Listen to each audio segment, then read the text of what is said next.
How to moulding strong kids, എങ്ങനെ നല്ല strong ആയിട്ടുള്ള കുട്ടികളെ വാർത്തെടുക്കുക എന്നുള്ളതാണ്. ഇപ്പോഴത്തെ പാരന്റ്സ് വളരെ ലാളിച്ചും പേടിപ്പിച്ചും കുട്ടികളെ വളർത്തുകയാണ്.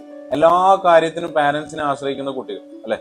കുട്ടികളെ നമ്മൾ ഫസ്റ്റ് ചെയ്യേണ്ടത് സ്വയം പര്യാപ്തരാക്കുക എന്നുള്ളതാണ്.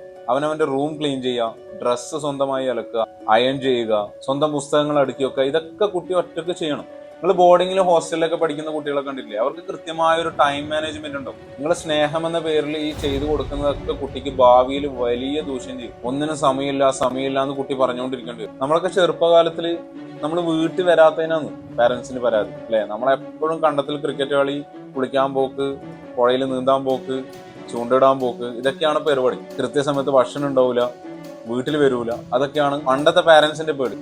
ഇപ്പൊ കുട്ടികൾ ഒരു ഫോണും കൊടുത്ത് ഇന്റർനെറ്റും കൊടുത്ത് വീട്ടിലിരുത്താണ്. ഈ ഇൻട്രോവേർട്ടായിട്ട് വളരുന്ന കുട്ടിയുടെ പ്രശ്നം എന്താണെന്നറിയോ? അവർക്ക് ഒരു ചാൻസ് പുറത്തു പോകാൻ കിട്ടിയാൽ അവർ ലോകത്തിലെ ഏറ്റവും വലിയ തെറ്റ് ചെയ്യും. കുട്ടികളെ എപ്പോഴും സോഷ്യലായി തന്നെ വളർത്തണം. നല്ലതും ചീത്തയുമുള്ള സമൂഹത്തിന്റെ ഇടയിൽ ജീവിച്ച് അതിൽ നിന്ന് നല്ലത് പിക്ക് ചെയ്യാനുള്ള ഒരു മൈൻഡ് സെറ്റ് കുട്ടിക്ക് ഉണ്ടാക്കുക വേണ്ടത്. നമ്മൾ എത്ര കാലം പുറത്തെ ആൾക്കാർ കുറ്റം പറയും, അവന്റെ കൂടെ കൂടിയിട്ടാണ് ഇങ്ങനെ ആയത്, ഇവന്റെ കൂടെ കൂടിയിട്ടാണ് ഇങ്ങനെ ആയത്, ആ ഗ്യാങ്ങിൽ പെട്ടോണ്ടാണ് എന്റെ മോൻ ഇങ്ങനെ ആയത്, അല്ലെങ്കിൽ ഇങ്ങനെ തന്നെ സിനിമ കണ്ടിട്ടാണ് മോൻ അങ്ങനെ ആയത്, എത്ര കാലം പറയും? ഇതിലൊന്നും ഇൻഫ്ലുവൻസ്ഡ് ആകാത്ത ഒരു വ്യക്തിയായി വളർത്തലേ വേണ്ടത് നിങ്ങളുടെ കുട്ടീനെ. അതിന് നിങ്ങൾ കുട്ടിക്ക് നല്ല ക്വാളിറ്റി ടൈം കൊടുക്കണം. Spending time is more important than spending money. നിങ്ങൾ അവർ പറയുന്ന സാധനങ്ങളൊക്കെ പൈസ കൊടുത്ത് വാങ്ങിക്കൊടുത്ത് മണിയാൽ അവരെ തൃപ്തിപ്പെടുത്തിയിട്ട് ഒരു കാര്യമില്ല. അതിനെക്കാട്ടി എത്രയോ വാല്യുബിൾ ആണ് നിങ്ങൾ കൊടുക്കുന്ന ക്വാളിറ്റി ടൈം. കുട്ടികളുടെ കൂടെ നിങ്ങൾ ടൈം സ്പെൻഡ് ചെയ്യണം.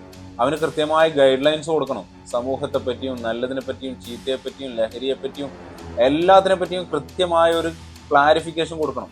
എവിടെയും നോ പറയാൻ പഠിപ്പിക്കണം. ഒരു മനുഷ്യരിലും കുട്ടികളെ കൂടുതൽ അഡിക്ഷൻ ആക്കരുത്. അത് കസിൻസ് ആയിക്കോട്ടെ, റിലേറ്റീവ്സ് ആയിക്കോട്ടെ, ടീച്ചർമാരായിക്കോട്ടെ, ആരായിക്കോട്ടെ, ആരിൽ നിന്നും ഒരു ബാഡ് ടച്ച് ഉണ്ടായാലും കുട്ടിക്ക് നോ പറയാൻ പറ്റണം.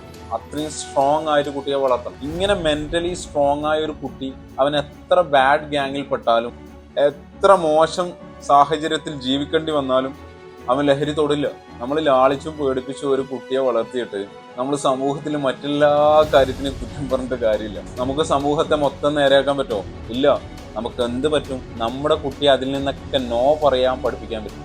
സ്ട്രോങ് മൈൻഡ് സെറ്റ് ഉണ്ടാക്കാൻ പറ്റും. ചിൽഡ്രൻസ് ആർ ഗോഡ് ഗിഫ്റ്റ്സ് അല്ലേ. സോ അമിതമായി ലാളിച്ച് അവൻ്റെ ഫ്യൂച്ചർ കളയരുത്. ബൈ.